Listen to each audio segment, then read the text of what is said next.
একজন মায়ের একাধিক সন্তান হয়, কিন্তু একটা সন্তানের একাধিক বাবা হয় না।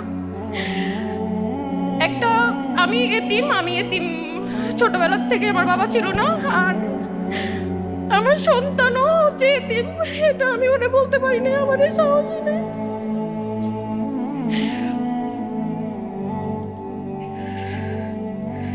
আমার নুজাইরা হচ্ছে, আমি যখন বাহিরে যাই ও আমাকে বলে যে মা তুমি কিন্তু আসার সময় আমার ড্যাডিকে নিয়ে আসবে। আমি ওকে বলি যে আচ্ছা ঠিক আছে, আমি এটা বলে বের হই। আর যখন আমি বাসায় আসি তখন ও আমাকে বলে মা আমার ড্যাডি কোথায়? তখন আমি ওকে আবার আলমারি খুলে একটা নতুন জামা দিয়ে বলি মা নাও এই নতুন জামা। তাহলে ওর মাইন্ড অন্যদিকে চলে যায়। 18 জুলাই আমার হাজবেন্ড শহীদ হয়েছে, 2 বছর হয়েছে। সেদিন আমার কান্না দেখে আমার মেয়ে তার নানুকে ফোন দিয়ে বলতেছে যে নানুমণি আমার মা কেন কান্না করছে, কার জন্য কান্না করছে। আমি সেদিন নামাজে শুধু আল্লাহরে বলছি যে আল্লাহ আমার এতটুকু শক্তি দেন, আমি যেন আমার মেয়েরে বলে দিতে পারি বাবা নাই, বাবার আসবে না, আমার আর বাবার কথা বললো না। এই সাহস শক্তিটা আমার এখনো হয় নাই।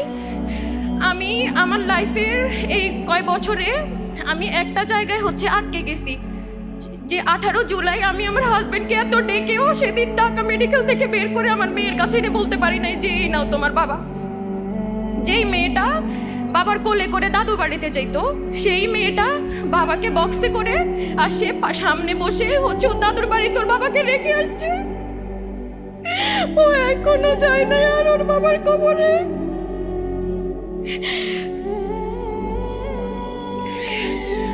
কিন্তু আমার সেই দুর্বিষহ যে প্রথম অবস্থায় যারা হচ্ছে আমার পাশে এসে দাঁড়াইছিল তারা হচ্ছে জামাত ইসলাম। ওরা যে সময় আমার পাশে এসে দাঁড়াইছে ওটা আমি আজীবন মনে রাখবো, আমার মৃত্যু পর্যন্ত।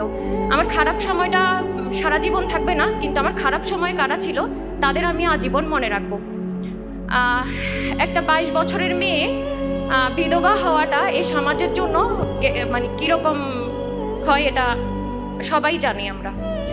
আমার বাবাও নাই, ভাইও নাই, তারপরে হচ্ছে আমার হাজব্যান্ডও চলে গেছে। একটা মেয়ের লাইফের 4 জন পুরুষ খুব ইম্পর্টেন্ট, ওই 4 জনের একজনও আমার নাই। আমার হাজব্যান্ড আপনাদের যুদ্ধ ছিল হয়তো 17 বছরের, কারো 3 মাসের, কারো 1 মাসের, কিন্তু আমার জীবন যুদ্ধ। আমি যতদিন বাঁচবো ততদিন আমার এতিমকে নিয়ে হচ্ছে আমার সামনের জীবন আগাইতে হবে। তো জুলাই সনদ আমি চাই এটা হচ্ছে জনগণের রায়, এটা এই বাংলাদেশটা রক্তের উপর দাঁড়ানো। জুলাই সনদ বাস্তবায়ন যেন খুব দ্রুত হয়, এটার জন্য যেন আর কোনো মানুষ জীবন দিতে না হয়, কোনো মানুষ যেন রাস্তায় নামতে না হয়। এটা আমার আর 1400 শহীদ পরিবার, ওই 70% যারা হ্যাঁ ভোটে হ্যাঁ দিছে তাদের সবার ইয়ে।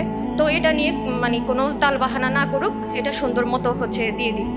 আর একটা কথা বলি, সেটা হচ্ছে প্রায় 1400 মানুষ শহীদ হয়েছে। ওই 1400 মানুষ, 1400 একটা সংখ্যা, কিন্তু আমার লাইফের আমার মানুষটা আমার জীবন ছিল। ওই একটা মানুষের সাথে আমরা কয়েকটা মানুষের জীবন জড়িত। একটা মানুষ যে চলে গেছে তার সাথে তার সন্তান, তার স্ত্রী, তার বাবা, তার মা। তো পানির বোতলে লেখা থাকে কি পানির অপর নাম জীবন, কিন্তু আমাদের বাংলাদেশে কি হয়েছে, পানি খাওয়াতে গিয়েও মানুষকে মারা যাইতে হয়েছে। তো সেই রকমই আমার হাজব্যান্ড সেই রকমই একজন, যে স্টুডেন্টদের পানি আর শুকনা খাবার দিতে গিয়ে শহীদ হয়ে যান। 18 জুলাই ঢাকা মেডিকেলে আমি একটা মেয়ের 22 বছর একটা মেয়ে হাজব্যান্ডকে ধরে আর্তনাদ করতেছিল।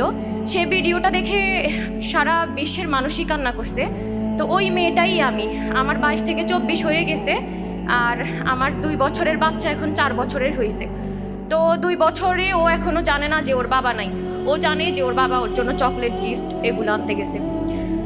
তো আমার 2 বছরের এই স্ট্রাগলের কথা আমি বলে শেষ করতে পারবো না। আমি শুধু এতটুকু বলবো, এখানে হচ্ছে মিতু আপু আছে, সংসদ সদস্য আছে, আর এই জন্য আমি একটু আজকে আমার মেয়েটা অসুস্থ, তারপরেও আমি আসছি। শুধু আমি একটা কথাই বলবো আপু, আপনারা হচ্ছে এই এতিমদের ভুলে যাবেন না। হাদি ভাই একটা কথা বলছে, আমি যদি না থাকি আমার সন্তানকে আপনারা দেখেন। আমার হাজবেন্ড যদি বুঝতে পারতো যে ও থাকবে না, চলে যাবে, আপনাদের সবাই এটাই বলে যাইতো যে আমার নুজাইরাকে আপনারা দেখে রাখবেন এই বাংলাদেশের জন্য। আমি জীবন দিয়েছি, আমার সন্তানকে দেখবেন।